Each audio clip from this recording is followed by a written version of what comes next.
Tension was at stake. It was a live television like nothing else, a segment of Hotboxin with Mike Tyson that had somehow been hinted at, but never explicitly teased to viewers in advance.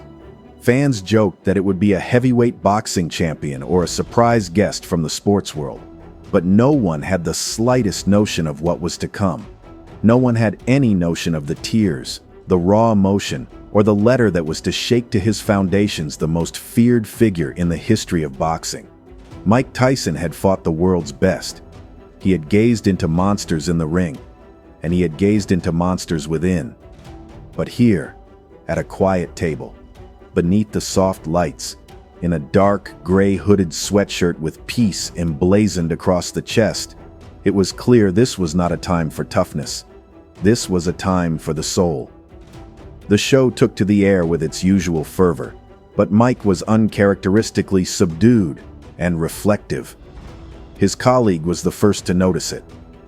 "You all right, Mike?" he queried. Mike nodded again, still not speaking. He nodded at an envelope on the desk in front of him, sealed and stamped to no one. The camera zoomed in close enough to notice a telltale signature at the bottom. Ibrahim Traoré, the president of Burkina Faso. It was not a letter. It was a message from the heart of Africa. A message that would slice through the depths of pain, history, pride, and redemption. Mike Tyson opened the envelope slowly, as if already knowing that it would carry the weight of something titanic in importance. He began to read. They were fighting words, words of combat, but not for honor, just to be. Traoré spoke of the burden of obligation in a continent long trapped between hope and foreign domination. He spoke of decades of Western manipulation of African sovereignty, economic sabotage, political blackmail, and military incursions under the auspices of humanitarian relief. But most importantly, he spoke of Tyson. "Listening in my village to cassette tapes of your fights," Traoré had written. "Cheering you on, not because you were strong, but because we saw ourselves in you. A man who was misunderstood, feared, but so wounded." Tyson blinked, his own eyes welling. "You were our hero. You fought giants with fists. I fight giants with a pen and the heart of my people." The studio was still. Mike's head snapped back from the letter, lips quivering. "You see?" he snapped. "I had no idea what kind of impact I had on a man like him. I didn't think that I'd ever get something like that." He just sat there. "I thought I was a fighter," he said. "But I know now. I was a symbol. To all those who may not know who Ibrahim Traoré is, he's not just any world leader. He's a revolutionary leader who took the helm in Burkina Faso after a coup fueled by people's outrage at foreign meddling and corruption in government. He was 34 years old when he claimed the title of Africa's youngest head of state. But his message wasn't one of dictator or ego.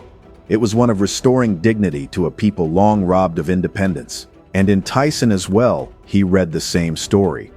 Poor man's son, born violent, armed by a system which had paid him for his brutality and profited from his misery.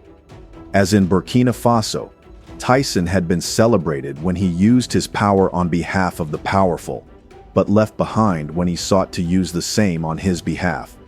As he read aloud, Traoré's letter evolved from respect to something more. Solidarity. "You were ruled by contracts, coaches, and expectations. We're ruled by IMF loans, military bases, and puppet presidents. You regained your voice. We're gaining ours too." Those were the words that broke him. Iron Mike. Mike Tyson put the letter aside and buried his face in his hand. Tears streamed down from his eyes. Not tears of the pathetic, but tears of the man who was finally being realized. "I struggled so long to be what everyone else required," he cried. "When I finally stopped struggling, no one required me to present. They said I was crazy. But this guy, this leader, he sees something in me that I did not even see." Tyson's tears were streamed live. The live stream debate went viral. Thousands of viewers globally inundated the comments. "Moving moment. Both of them deserve respect. Never seen Mike like this. Traoré is the truth." But the letter wasn't complete. Traoré had been talking about reclaiming Africa's future. He had described how in the years he had been in power, Burkina Faso was joining fellow Sahel nations to bring down colonial institutions and forge African solidarity against France, the US, or any other neo-colonial power. "We're told that we require foreign aid," he said, "but what we require is freedom. What we require is to be capable again, of believing in ourselves, in our forebears, in our children." And then he returned once more to the Tyson tale. "They called you an animal. They stole your name, your belt, your peace. But now you are free, and that is why I am writing to you. Not as a fan, but as a brother in this struggle for dignity." Mike, shivering in his turn, grasped the paper folded in his hand like a holy book. He breathed softly. That's all I ever needed, to be free. Freedom had never been easy for Mike Tyson. Even in retirement, demons dogged him. He lost a child. He tolerated public scorn. He spent decades trying to reinvent himself from actor to boxer, from pariah to guru. Nothing ever struck him quite like this, however. The news that a revolutionary president, geopolitically besieged, had sat down to write to him, to commend him, left him astounded.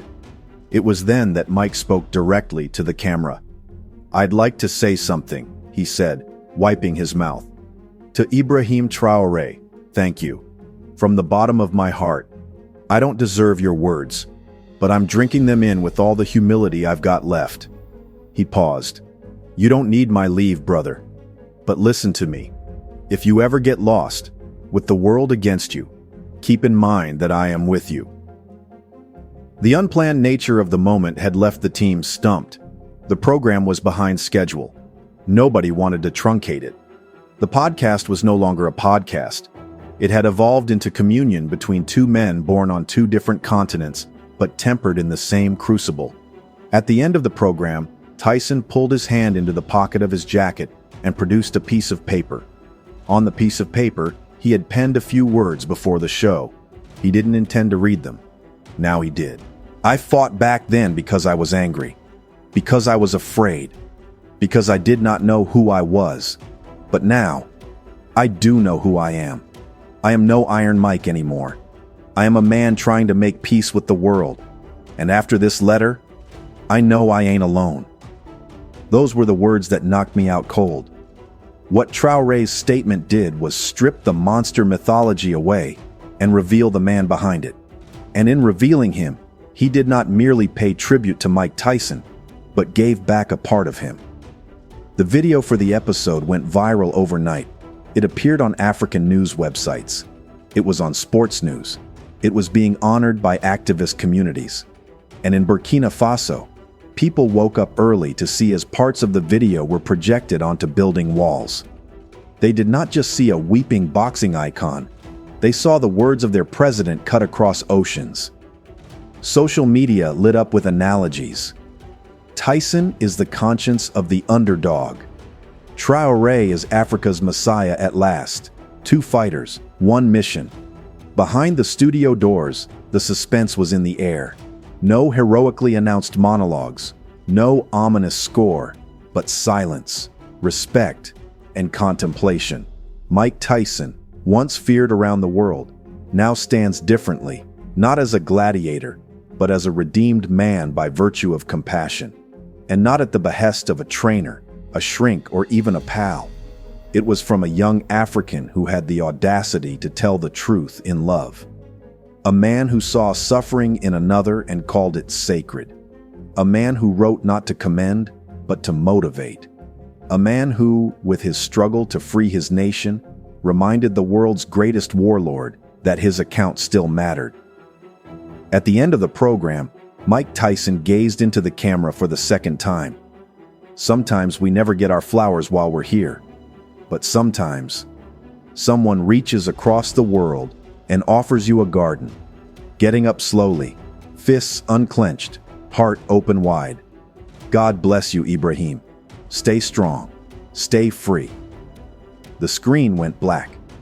Text appeared. Thanks for watching. Don't forget to like and subscribe. But to TV viewers, like hundreds of millions of them, that was not a button-punching ultimatum. It was a message that even the most bruised among us can be repaired, and that in the din of a world, a letter, a literal letter, can still move a mountain. And occasionally, even bring Iron Mike to tears. The episode had concluded, but the argument was only getting started. Tyson's weeping. "We are enslaved by IMF loans. You reclaimed your voice. We are doing the same," was the most viewed social moment on social media in over a year. Politics and boxing did not speak. It was the world. From ghetto children in Philly to activists in Ghana, Tyson and Traoré were now being talked about simultaneously in the same breath. What happened between them was something greater than TV, celebrity, or politics. It was spiritual. For years, Mike Tyson had borne the face of a beast, a wild creature so untamed for the benefit of a civilized world, a force to be worshipped and feared. But today, they began depicting him as not the vanquished gladiator, but the phoenix. His rage, his unpredictability, his destruction, these were signs of a system that consumes the powerful and spits them out in pieces. And Traoré's letter did something that no interview, no documentary ever could. It made the myth human. Tyson was invited onto several major shows to talk about what had occurred that week. He refused most of them. His reps explained he didn't want to dilute what had happened. He wanted it to stick, to linger, to hang and to fester. But he did appear on a brief Instagram clip. No background, no voiceover, just Mike. He looked directly at the camera and addressed it. "I've got so many calls, so many messages, but this isn't about me. This is about recognizing people for who they are and not the titles and the pain. Ibrahim recognized me, and I recognize him." The clip has been watched over 20 million times in 48 hours. Meanwhile, Traoré was grilled on the letter at a press conference on regional stability in Burkina Faso. The question posed by one reporter was blunt: "Why Mike Tyson? Why now?" Traoré smiled.